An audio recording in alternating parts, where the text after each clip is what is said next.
અને હવે વિસ્તારથી સમાચાર જોઈએ। અમદાવાદમાં એએમસીની જુનિયર ક્લાર્કની પરીક્ષામાં હોબાળો મચ્યો। પરીક્ષામાં ગેરરીતિ થઈ હોવાનો વિદ્યાર્થીઓ દ્વારા આરોપ લગાવવામાં આવ્યો છે। ત્યારે એએમસીની 718 જેટલી જગ્યા પર પરીક્ષા લેવાનું આયોજન કરવામાં આવ્યું છે। અમદાવાદ અને ગાંધીનગર ખાતે પરીક્ષા લેવાઈ રહી છે। અંદાજિત 3 લાખ જેટલા વિદ્યાર્થીઓ આ પરીક્ષા આપી રહ્યા છે। સરખેજની કુવેસ શાળામાં જુનિયર ક્લાર્કની પરીક્ષા કે જ્યાં ગેરરીતિ અને વિદ્યાર્થીના પ્રશ્નપત્ર અને જવાબ વહીના સિરીઝ નંબર અલગ અલગ દેખાયા। કેટલાક બ્લોકમાં વિદ્યાર્થીને પેપર લેટ આપતા વિદ્યાર્થીઓ દ્વારા હોબાળો મચાવવામાં આવ્યો હતો। સર, અમારે 12:30 વાગે એક્ઝામનો ટાઈમ હતો, તો આ લોકો એમને 1 વાગ્યાની આજુબાજુ ઓએ માર્કશીટ આપેલી। અડધી કલાક મોડું કર્યું। અમે લોકોએ પૂછ્યું કે વારંવાર કે ભાઈ આવી રીતનું એટલું લેટ કેમ થાય છે, તો એ લોકો કહે કે કંઈક સિરીઝમાં ભૂલ આવી છે, બરોબર, એવી રીતનું જણાવવામાં આવ્યું। પછી કેટલો હોબાળો કરવા છતાં એ લોકો 1 વાગ્યાની આજુબાજુ અમને ઓએ માર્કશીટ આપી। મારા સીટ નંબર 341 છે અને અમને જે ઓએ માર્ક આપી છે મને એ 831 નંબરની આપી છે। એનો મતલબ મારી ઓએ માર્ક કોઈ જોડે છે, બરોબર। એવી રીતના આખા અમારા સેન્ટરમાં, સરખેજવાડા સેન્ટર ઉપર બધાને આખી એવી રીતના અનરેગ્યુલર વાળી સીટ નંબરની ઓએમઆર હતી, બરોબર। અને આ લોકોને અમે વાર દર્શાવવાની વાત કરી તો આ લોકો કોર્પોરેશન વાળા છે એ લોકો ધમકી આપે છે કે તમે એક્ઝામ દઈ દો, અમે આ નંબર ઉપર રિઝલ્ટ આપશું। પણ આ કેવી રીતના પોસિબલ છે?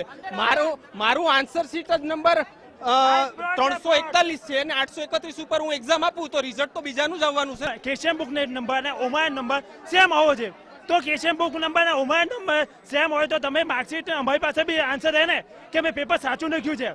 આ તો પેપર કહે છે ખોટું છે। એ કહે છે કે એજન્સીને આપ્યું। કઈ એજન્સીને તમે બોલાવી? મ્યુનિસિપલ કમિશનને જવાબ આપવો છે યાર, મ્યુનિસિપાલિટી ઓથોરિટીને આપવો છે। અમે બહુ બધી મહેનત કરી છે પણ આ લોકો આવી રીતે હર વખતે કૌભાંડ થાય છે।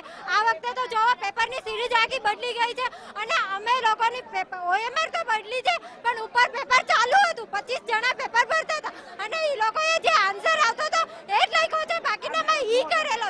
કઈ રીતે ઉપર એક બ્લોક એક્ઝામ દઈ શકે, બાકીના બધા કેમ એક્ઝામ? જે અમદાવાદના સરખેજ ખાતે જે સેન્ટર હતું ત્યાં વિદ્યાર્થીઓ હોબાળો એટલા માટે મચાવી રહ્યા છે કેમ કે જે પ્રશ્ન ક્રમાંક નંબર અને જે ઓએમઆર નંબર હતા એ બંને અલગ અલગ આપવામાં આવ્યા છે। તમે એવિડન્સના ભાગરૂપે જોઈ શકો છો કે ભાઈ અહીંયા જે આન્સર સીટ નંબર છે એ 27/12/652, 27/12/2652 અને અહીંયા તમે જોઈ શકો છો કે 27/12/2352 એટલે કે 300 ની સિરીઝ અહીંયા 652 છે, તો અહીંયા 352 છે। એટલે આખું જોવા જઈએ તો સૌપ્રથમ તો એ મોટી ધાંધલી જોવામાં આવી રહી છે કે જ્યારે વિદ્યાર્થીઓને આ સેન્ટરની અંદર ઉપસ્થિત કરવામાં આવ્યા ત્યારે વિદ્યાર્થીઓને કોઈ જ પ્રકારના ચેક કરવામાં આવ્યા નથી। ત્યારબાદ જે પેપર આપવાનો સમય હતો 12:30 વાગ્યાનો, એ પેપરમાં પહેલા એવું કહેવામાં આવ્યું કે 10 મિનિટ પહેલા તમને પેપર લેટ મળશે, એટલે 12:45 સુધી આ પેપર આપવામાં નહોતું આવ્યું અને 12:45 કરતાં પણ આ પેપરનો સમય લંબાણો અને લગભગ 1 વાગ્યાની આસપાસ આ પેપર આ વિદ્યાર્થીઓના કહેવા પ્રમાણે આપવામાં આવ્યું, એટલે અડધી કલાક તો ઓલરેડી પેપર લેટ જ હતું। અને બીજું કે જોવા જઈએ તો અત્યારે આ સંસ્થાની અંદર 9 જેટલા બ્લોક છે અને 9 જેટલા બ્લોકમાં જોવા જઈએ તો 2 બ્લોકમાં વિદ્યાર્થીઓ પેપર લખવા માંડ્યા હતા અને 8 બ્લોક જે છે એમાં પેપર હજી લખવામાં શરૂ કરવામાં આવેલું નહોતું અને વિદ્યાર્થીઓ છે આપી દીધું હતું પણ પેપર લખવાનું શરૂ કરવામાં નહોતું કેમ કે બધાના જે કહી શકાય કે પ્રશ્ન ક્રમાંક નંબર અને ઓએમઆર ક્રમાંક જે હતા એ અલગ અલગ હતા। અને વિદ્યાર્થીઓ દ્વારા જ્યારે રજૂઆત કરવામાં આવે છે ત્યારે અહીંના જે ઉપસ્થિત છે સંચાલકો છે ને ધમકી આપે છે અને ધમકી આપી અને કહી રહ્યા છે કે ભાઈ તમારી ઉપર કેસ કરવામાં આવશે અને તમને જે પેપર આપ્યું છે એ શાંતિથી ભરી દો અને આ રીતે વાત કરવામાં આવે છે।